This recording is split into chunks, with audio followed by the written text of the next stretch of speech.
sklopu obilužavanja jednog od 4 nacionalna praznika bunjevačke zajednice Dana Dužijance 2024. na Bikovu na salašu Grge Pećerića održano je priskakanje vatre na Svetog Ivana Cvitnjaka. Manifestacija je održana utorak 25. juna u organizaciji Kulturno-umjetničkog društva Aleksandrovo. Divojke i momci u nošnjama prikazali su kako je kad god izgledao ovaj stari običaj, a već po tradiciji pri skakanju vatre priključili su se i sami gosti manifestacije.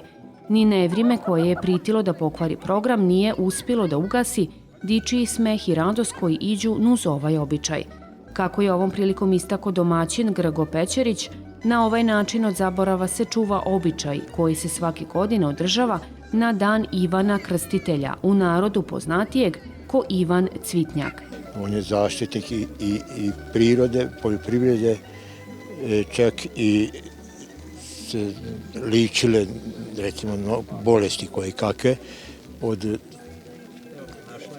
sve sagoreno, kad se loži vatra na Ivana Cvitnjaka, gareš se ne baca, nego se to nosi po njivama da bi bolji bilo rod, da bi se sačuvalo od nevrimena i tako škata to. A ja kao mali, dok sam bio, mi smo se radovali vatri, koji sadice što se raduju vatri, šta sam i ja znao onda, eto, Ivan Cvitnjak. Radovali smo se na vatri. I to je bilo isto, poput sadete od ovog skupa, to se na salaši, 5-6 salaša, bilo više i dice onda po salašima. To je se uživalo samo tako škazo. A ovo se sada obnavlja, hvala dragom Bogu, da se može makar ponegde i da bar poneko vraća tradiciju, da se sjećamo kako je kad bilo škazo i da se to obnovi da priđe u događaje češće kada tu bude nepromašiva slavlje, tako reći, tog dana, tog praznika škato. Na ovaj dan pletu se i vinci od poljskog cvića koji beru oni najmlađi. Pali se vatra i priskače, a sve sa ciljom da žetva bude što uspešnija.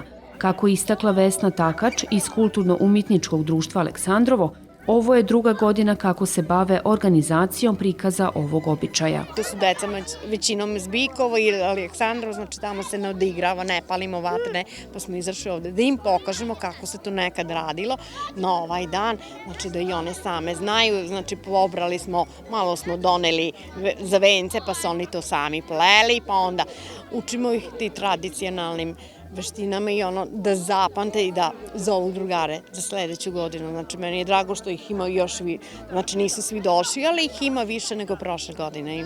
Zainteresovane su deca i oče i ovo i za čišćenje slame smo bili i zato Dužijancu 15. augusta se spremamo, znači i za riž će biti tamo. Znači, hoće deca i nisu odmah, to mi nećemo, ne možemo, ali hoće i meni je to drago i ja s njima tako zajedno. Znamo da se pali na Ivana Cvitnjaka vatre, znači to je neka vrsta zabave, znači deca, cure, momci preskaču vatru.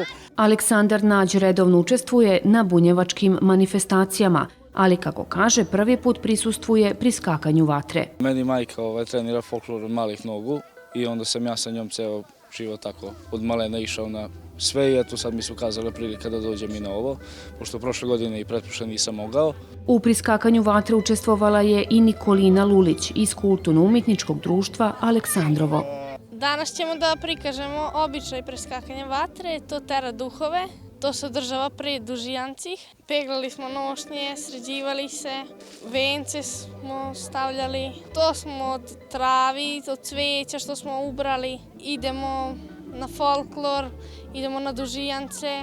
Ovaj program i mnogi drugi prithode nacionalnom prazniku Bunjevaca, Danu Dužijance, koji će biti obilužen 15. avgusta već tradicionalnim kulturno-umjetničkim programom.